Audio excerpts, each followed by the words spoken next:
Generation X. In general terms, those born between 1965 and 1980. Latchkey kids. Independent. Existentialism. Modern philosophy focusing on personal experience, human ability, and responsibility in an otherwise meaningless universe. We're the cause. This is the effect. We're the Gen Existentialists.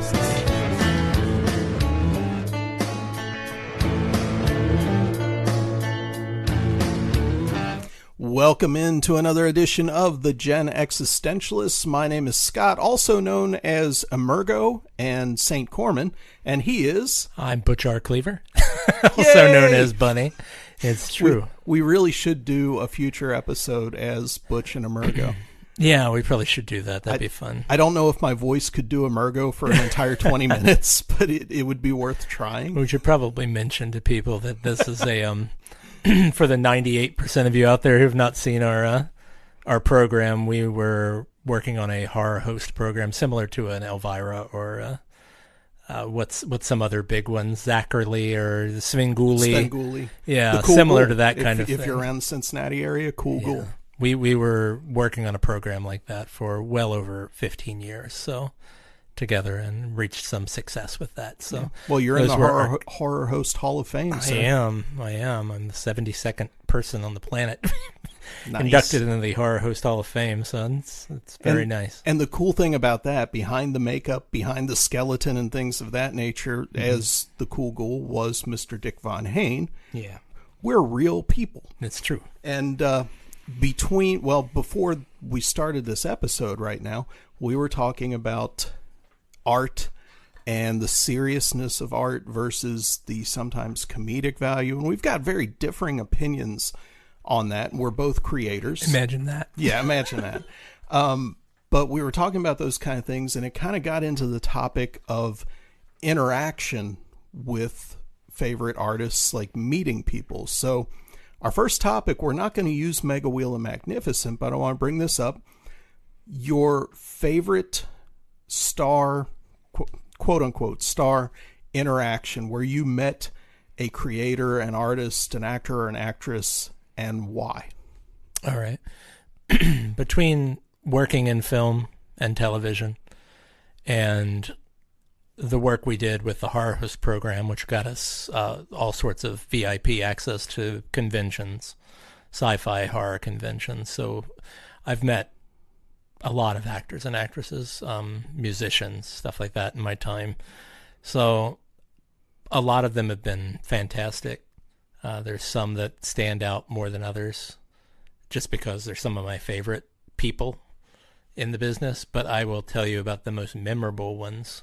Yeah. The most memorable on set was Don Rickles. Nice. The late Don Rickles. Now, everybody thinks Don Rickles is very acerbic and mean, as his character is. That's a character he plays. But the thing is, the man is sharp-witted and fast-talking in private life as he is in front of the camera. So it's not a lot an act. It was... No, yeah. He was an intellect as well as an actor, as well as a comedian. He could spar with anyone. Yeah. And he was super quick-witted. And he was very, very friendly to a very young me. So I appreciated meeting him. That was a great honor. And as far as convention stuff goes, some of the best interactions I've had with actors, actresses, voice actors and stuff have been before the cons even start, before they let people in. If you're presenting there or if you're a guest or whatever, you can go in early and get set up, goof around, meet people and that.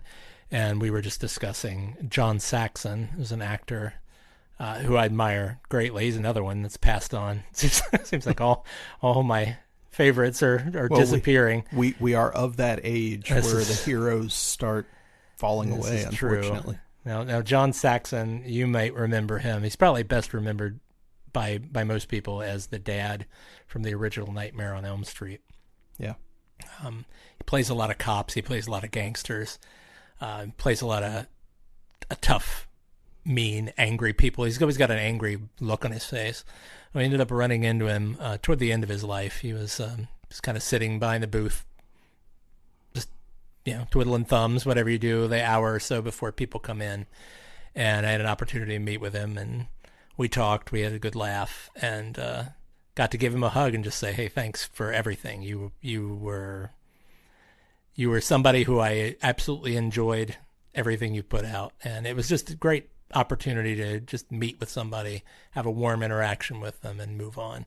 And he's sadly passed now, so glad I got that opportunity. And lots of times those are the best interactions, because I assume this is the same for you as it is for me. Like, do a poetry reading, you do a gig. If anyone, all it takes is one person was listening, watching, and something you said or did or played hit them. Mm-hmm. And any little act of appreciation, like, "Hey man, I really loved that third song," or "Dude, that poem that you read close to the end, you had this line in it, that was fantastic." Those little things for a creative person, for an artist, mean the world. Like emails and communications that you got for Meat Cleaver Theater. Mm-hmm. All that stuff means the world, because lots of times when you're creating, like if I'm sitting here in my studio writing a song and recording a demo and just doing that, lots of times it's kind of in a vacuum. So when the stuff you create gets out into the world and it has some kind of little impact on somebody and they let you know, that's always fantastic. Yeah, I agree. My interactions, and two of them are up on the wall behind me, were meeting two of my favorite bands. One of them was Savatage on their Edge of Thorns tour. The other one was King's X on their Dogman tour. And these weren't like VIP experiences. I don't think they did VIP experiences in those days. These were the days where you go to see the band at Bogart's, and when the show's over, you walk around the block and hang out in the alley behind Bogart's and hope that the band's cool when they come out. And both of them were. I mean, King's X and Savatage hung out until everybody that was back there had gotten autographs, had talked to them for a minute. They were all fantastic. And in Savatage's case, it was just a few months before Chris Oliva, the guitar player, died in a car accident. So having seen them on that tour and actually gotten to meet the guy who I think is one of the most underrated guitar players in history, not just in metal, but just in history. The guy's phenomenal. Is still, when I walk into the studio and I see that, I'm like grateful that I got to see him live, that I got to meet the guy.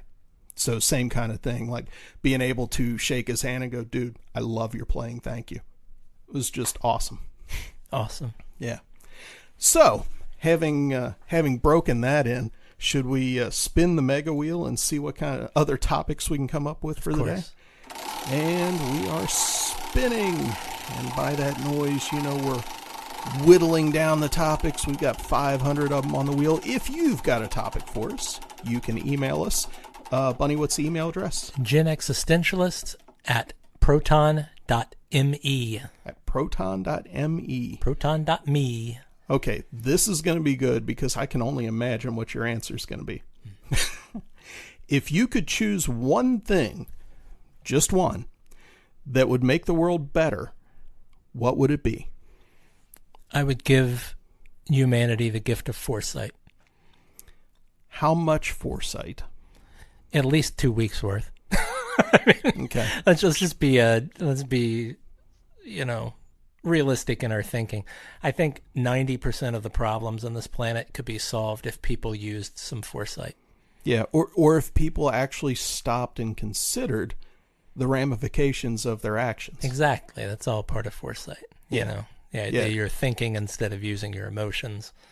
You're planning ahead, even if briefly. Yep. Makes life a little easier. So that would be my smug, quick answer. I would give people the simple gift of foresight. One thing that would make the world better for me, I would implant in everyone's head a basic understanding of logic and logical reasoning so that they could see better the logical fallacies within a lot of advertising, within a lot of political campaigns and statements, within a lot of the things that are just said and bantered on radio, TV, news shows, things like that. Cut through the politics is why I would want everybody to have a little bit more logic in their life. All right.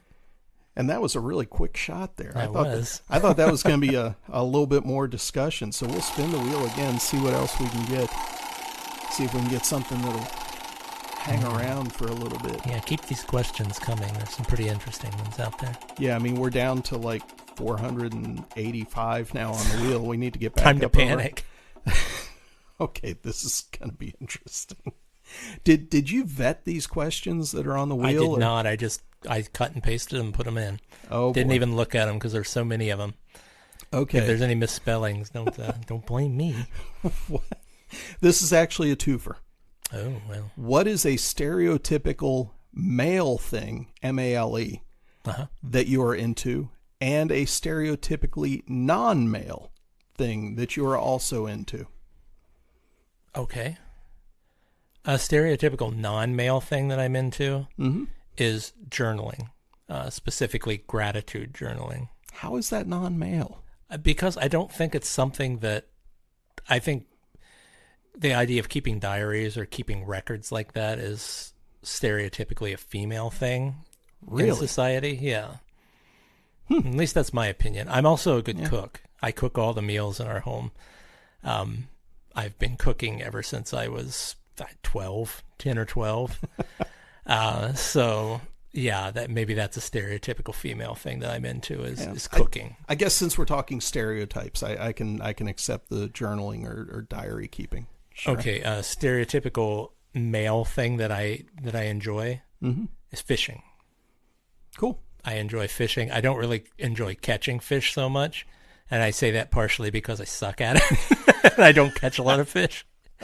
But it's more the just sitting out with a pole, the rhythmic motion of throwing it out, reeling it in, throwing it out, reeling it in, sitting under a nice shade tree. It's nice. Yeah. So, stereotypical male thing that I'm into, it'd be sports, specifically soccer, football, not football like American football anymore. I used to be, but I just football with umlauts. Yeah, I left that behind a while ago for various reasons, and hockey. And the reason I don't like American football anymore and why I've kind of grown away from baseball is because they're so slow. I like sports that keep going. Very little stoppage, actually move, do something. And, soccer and hockey are that. Stereotypical non-male thing that I'm into, I'm going to kind of walk on the razor's edge here and say, poetry. Even though there are obviously a lot of recognized male poets, I guess, and this is probably a Gen X thing, probably prior generations too, that, and I dealt with this a little bit growing up, when I would tell people, yeah, I write poetry, you would get that look like, oh, are you, and I didn't know what that meant. Like, what? Am I a little literate? What is that what you're going for? But it led into songwriting and lyrics and things like that. I've been writing poetry since I was a little kid. And part of the thing I love about poetry is that, especially today, poetry should be more popular than ever, because we have lived and continue to live in a very throwaway society, a very throwaway culture.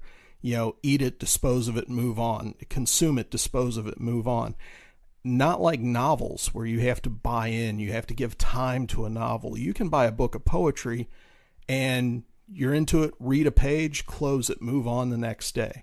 Poetry should be the art form of this day and age, where you can get in, knock out a quick thought, fill it with imagery and concrete stuff and ideas, and move on.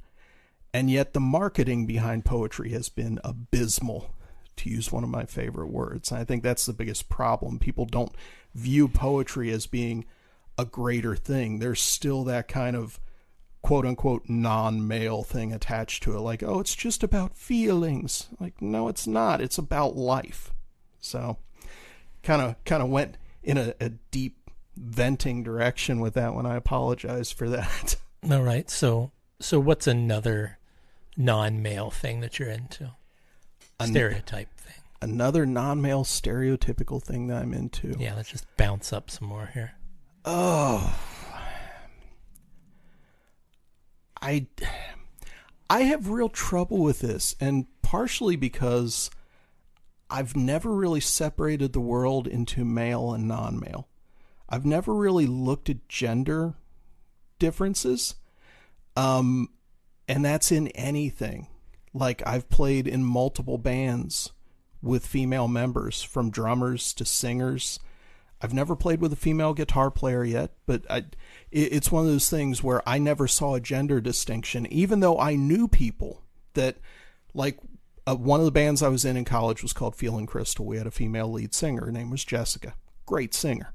Everybody in the band was great. Tim, our friend, was a guitar player. Brian was the drummer. Great band.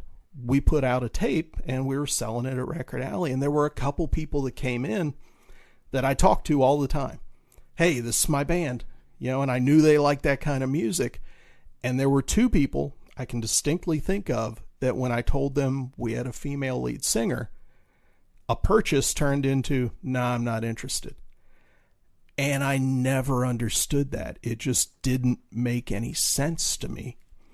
And it still kind of doesn't, because separating things into stereotypically male, stereotypically non-male, all it does is build trenches and moats between things.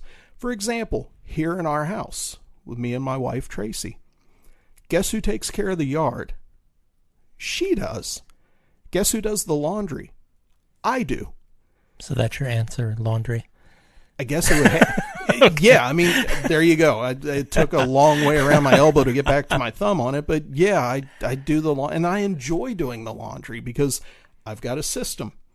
I can get in, get things knocked. It used to be when we did the laundry together, or when she did it, things would get dumped in the basket and not get folded for a few days until we needed something.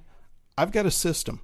Sunday morning, I start the laundry. I'm done by 11 a.m. Everything is folded and hung and systematically taken care of. Something you'll learn about Scott as the podcasts go along is Scott always has a system for everything. Yeah. But my world... He's a very, very structured person. My world functions better when I do. And even like jamming musically, there's always a system behind it too. The little bit of theory that I know. Things work better with a system, and I think a lot of that comes from being a type 1 diabetic, like having to have a system in place, know where my supplies are, make sure I've got enough of everything, and having everything set up so that if something does go wrong, I can handle it. It's already built in. I've got contingencies. I can take care of it. There you go. And it really was one of those things with the laundry. Okay. When we switched, when we moved back up here, I had been cutting grass since I was a kid. I used to buy bass strings with the money that I made cutting grass. I bought my first car with money I made cutting grass. I was done cutting grass when we moved from central Kentucky back up here. And Tracy, because we had gotten a riding lawnmower, was like, hey, I'll take over cutting the grass. I'm like, okay, what can I take off your plate? She hated doing laundry. I'm like, done. Within a couple weeks, I got the system worked out. That's something that me and Tracy have in common. Is I hate laundry. I hate doing laundry. I always screw it up. See, laundry is perfect. It's simple. It's systematic. You go in, handle it, done, out the door. So, should we give the wheel one more spin? Oh, sure. Why not? All right. We are going to spin the wheel and see what kind of thing we can come up with. The wheel is not cooperating. There we go. Now the wheel is spinning. This will be a quick shot. And the topic is favorite memories, age 4. Wow. Age 4. I've already got mine. Favorite memory. Age 4, my grandfather was a woodworker. Yep. My grandfather was stricken with really bad arthritis. So he was unable to use his tools anymore, so he started to train me at a very young age how to use tools. Cool. So I had all this extra wood lying around, And at age 4, this is what only children do when they're bored in the summer back in the 70s. I made a wooden caveman. Nice. That was life size for me, which was like 2.5 feet, 3 feet tall. I don't know how tall a 4-year-old is, but it was a bunch of wood cobbled together and painted poorly with a dowel rod for a spear. And that was that's one of my favorite 4-year-old memories, was making a wooden caveman because I was bored out of my skull that summer. Beautiful. My favorite memory, age 4, is 2 words. You can probably guess what they're going to be. It's a movie title. That would be Star Wars. That would be Star Wars. Yeah. Yes, favorite memory, age 4. That's mine. Oh yeah, that's true. That's a good point. Yeah. That was our 4th year. Yeah. Absolutely. That was a life-changing movie. So. Yeah, completely. In the DNA at this point.